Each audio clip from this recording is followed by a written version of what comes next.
Hello and welcome to this episode of Speak PR. My name is Jim James and I'm on a mission to find out whether companies are doing enough to convert their employees and their customers and their partners into evangelists for their brands. And I'm doing that by creating a metric called the Active Communications Index. Now, I'm doing this because in public relations, we're often accused of really not having any tangible results. But I think that's not true. I'd like to change this and move away from just sentiment analysis to actually tracking what people are doing within the company and outside of the company, and what a company is doing proactively to manage the amount of work that it's doing to get noticed. Now, I'm doing this because for over 25 years, I've run a public relations firm. I've also built 8 companies on 3 continents, and the old saw is that public relations can't get measured, but I believe that it can, and the Active Communications Index could be the solution. Now, I've built a website called speakpr.co, which is where I'm hosting the mastermind, the training part of the public relations business. The public relations business is eastwestpr.com. It's really helping companies, big and small, mainly in tech, but also in education, to spread their message, especially into the Asia-Pacific region. And I've been doing that for 25 years from my Singapore, Beijing, and Indian offices. But now I'm working on how I can train and share the knowledge to those companies that don't need an agency or not ready for an agency, but would like to be able to have access to some of the tools and the tips that we agencies have at our disposal. So I've called it the Active Communications Index. And what I'm trying to measure is how much work it takes to get an individual to move from being aware and receptive to a company to actually becoming an evangelist. And we've defined that as being 5 stages. So in our Speak PR program, we talk about having the need to storify, personalize, engage, amplify, and to know. And the 5 stages of engagement with a brand are that people are receptive to a brand, so they've got a need, that they're aware of a particular company, so they have started to pay some attention, they're interested in the services that company's offering and make inquiries. The 4 stages that they become engaged, they receive value from that company. They become a customer, or they become a member of staff, or they become a partner. And if they're really happy, they become evangelical. They tell others. That applies equally to staff, to customers, and to partners. So I spent today working on a survey and what I'm calling the evaluator with my CTO, Ian Morrison, who's based in Vietnam. And Ian and I know each other from 1997 and 98 when we had an internet business called goevents.com together. So Ian's a bit of a whiz when it comes to the technology. And frankly, he's much better at spreadsheets and maths than I am. So I've got the idea and he's got the technique and the technology. So what we've done is created a Active Communications Index Evaluator test. Now, this is at speakpr.co/evaluator, and I'll put this in the notes. But what we want to do is we'd like to reach out and invite everybody that's running a company or working for a company and managing the marketing to take part and fill out the answers to 3 sections of questions. Each set of questions are related to the different audience groups. So as we mentioned in our Speak PR, we talk about the personalization and really the 3 different audience groups, which include the team, the partners, and the customers, both current and future. We've had a bit of fun trying to work out the questions. And I've got questions that are trying to find out, for example, how often a company celebrates the success of its members of the team. How often do customers refer other customers to a company? Do the partners actually make suggested decisions or suggestions to the company on how to be better? Do the partners invite that company to take part in joint events and joint promotions? Do the company's clients appear in their marketing material? Do customers post social media that is posted by the company? And conversely, does the company post social media from its partners? So I'm working to try and get a number of data points which will help me to identify for a company that, according to each individual audience group, the team, the partners, and the customers, at what stage in this 5 stages of engagement their different audience groups are at. So if that sounds a little bit complicated, it a little bit complicated explains why I've got Ian Morrison involved, because he's good at helping with all the data that we're going to try and gather. But we're basically trying to ask questions that will identify whether people are receptive to the brand, if they're aware of the brand, if they're interested in the brand, if they're engaged with the brand, and if they're evangelical about the brand, regardless of whether they are a member of the team, a partner, or a customer. And I think this is important because when we're counseling companies on public relations and on marketing, and in fact when they are looking themselves, one of the great unknowns is how much should be done. Clients will ask me how much budget should they spend, and as a rule of thumb, different industries will allocate different amounts of money to the different phases. For example, for launch, a software company might launch a new product with 5 to 10% of future sales. But heavy industrial companies may be spending less than 1% on marketing, and that includes events, advertising, and PR. So what's currently happening is that by and large, the budget for public relations and marketing is a function of revenue, not a function of the stages of engagement with the brand. So I think that we can address this in a fundamental and a data-driven way, which is by identifying the amount of work that needs to be done for a company to move individual team members or partners or customers along this scale of engagement, from receptive to aware to interested to engaged and to evangelical. I think this is important because actually in some cases too much marketing can be a waste of money.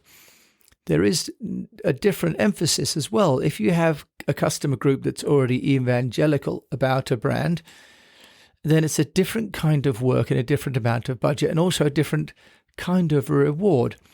So the reward, for example, I worked on the Brompton Bikes account when I was in Singapore.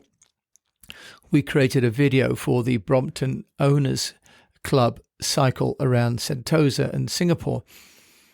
Now, the owners of Brompton Bikes created their own event, and what Brompton needed to do was to celebrate that by creating a video, for example, and publicizing that and giving that video to each of the different user groups in Indonesia and Singapore and Malaysia and Thailand, for example. Now, in another market, for example, in China, when Brompton was being launched, there was no evangelical audience. People were beginning to become receptive to riding a bicycle, but folding one was another issue. And the amount of marketing and the amount of work to be done to get Chinese to be interested in a folding bicycle from Britain that was 5 to 10 times the price of the normal bicycle was entirely different to the group in Southeast Asia that were already adopters and had built their own community. So I'm working to try and build this evaluator so that we can come up with an active communications index. And the index is going to be a way for companies to start to measure the ongoing work that needs to take place in their marketing. I think this is important because the PR department often doesn't get as much budget or credibility as it could do because it can't justify the amount of money being spent because it hasn't really determined what the value is beyond coverage.